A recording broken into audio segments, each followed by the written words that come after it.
Welcome to Bookstock with Kaya Singh. আমাদের সমাজের এমন এক শ্রেণীর মানুষদের নিয়ে লেখা একটা বই পড়ছিলাম, যারা আসলে আমাদের জীবনে, বিশেষ করে আমাদের উৎপাদন ক্ষেত্রে খুবই গুরুত্বপূর্ণ ভূমিকা পালন করে। এবং আমরা আসলে মানুষরা, আমরা কোনো না কোনোভাবেই কিন্তু আমরা প্রত্যেকেই আসলে আমাদের শ্রমিকদের উপর কোনো না কোনোভাবে আমরা নির্ভরশীল। এবং কিন্তু হচ্ছে আজকে যে বইটি নিয়ে আলোচনা করব, শাহ আতিউল ইসলামের শ্রমিকের আন্দোলন, জীবন ও সংগ্রামের অভিজ্ঞতা।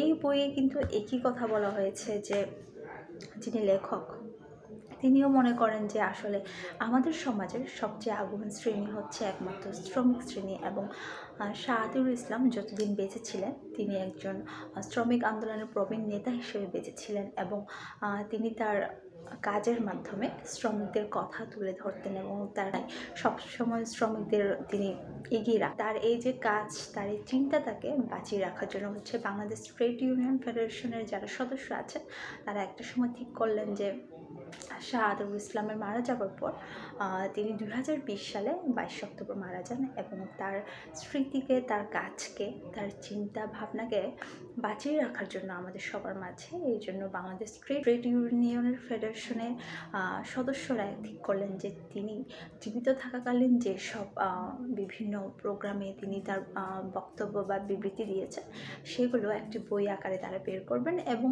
এই বইটি হচ্ছে তারই একটা রূপ। এই বইটি যখন আমি পড়ছিলাম, যে একটা জায়গায় আমি থমকে গেছি, সেটা হচ্ছে পাকিস্তান আমলে দিন হয়নি, তখন এক ধরনের শ্রমিক শ্রেণী কাজ করতো। তারা হচ্ছে আঞ্চলিক শ্রমিক শ্রেণী, অর্থাৎ এরা বিভিন্ন জায়গায় অঞ্চল ভেদে হচ্ছে শ্রমিক হিসেবে তারা মজুরি দিত। এবং এই শ্রমিকদের মধ্যে হচ্ছে এক ধরনের কথার প্রচলন ছিল, তারা প্রায় মুখে মুখে বলতো যে মজবুরিতে মজদুর পানা, অর্থাৎ আপনি বাধ্যবাধকতায় একজন শ্রমিক হয়েছেন। আসলে আমরা যে পেশায় থাকি না কেন, যে পেশায় নিয়োজিত হই না কেন, বা যে পেশায় আমরা বেছে নিই না কেন, দেখা যায় যে আসলে আমাদের স্থান কাল পাত্রভেদে আমাদের পেশা হচ্ছে এক একজনের এক ধরনের। অনেক সময় আমরা পরিস্থিতির খপ্পরে পড়েও কিন্তু আমাদের পেশাগুলো হচ্ছে নির্ধারণ করি বা নির্ণয় করি।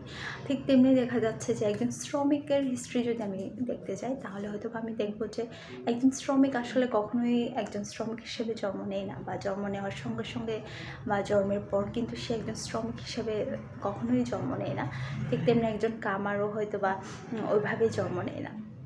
এবং এক শ্রমিক যখন হচ্ছে একটা জায়গায় তার শ্রম দিচ্ছে, তখন দেখব যে তার ইতিহাস যদি ঘেঁটে দেখি, তখন আমি দেখি যে তার হয়তো বা গ্রামে কোনো জমি ছিল, বা তার পূর্বসূরির হয়তো বা জমি ছিল, সেটা হয়তো বা একসময় নিঃশেষ হয়ে যায় এবং পরবর্তীতে হয়তো সে ভূমিহীন হয়ে যায়। এবং একজন শ্রমিক যখন ভূমিহীন হয়ে যায়, তখন সে আর উপায় না পেয়ে হয়তো বা তার গ্রামের কোনো জমিদারের জমিতে হয়তো বা সে শ্রম দেয়, এবং সেই শ্রমের বিনিময়ে কিন্তু সে মজুরিতে পাচ্ছে, এবং এভাবে কিন্তু সে তার সংসারটা চালাচ্ছে। ঠিক তেমনি একজন শ্রমিকের যদি, বা একজন মানুষের যদি এই সুযোগটুকু না থাকে, তাহলে কিন্তু সে উপায় না পেয়ে কিন্তু শহরের দিকে চলে আসে একটা সুন্দর জীবনের আশায়। এই বইয়ে শ্রমিকদের আন্দোলন এবং একালের সেকালের এসব বিষয় তুলে ধরা হয়েছে। একই সাথে তৎকালীন সময়ে, অর্থাৎ পাকিস্তান আমলে দেখা যায় যে বিভিন্ন ধরনের কোম্পানির প্রচলন তখনও ছিল, যেমন ইস্পাহানি কোম্পানি, বাওয়ানি কোম্পানি। তারা কিন্তু তখন থেকে সর্বভারতীয় একটা ব্যবস্থার মধ্যে দিয়েছিল। এবং তখনকার সময়ে এক ধরনের ট্রেড ইউনিয়নের প্রতি হচ্ছে মানুষের যে ধরনের আমক কাজ করতো, সে ধরনের আমক এখন কিন্তু ট্রেড ইউনিয়নের প্রতি যারা মালিক শ্রেণী আছেন, তাদের কিন্তু এই জিনিসটা কাজ করে না।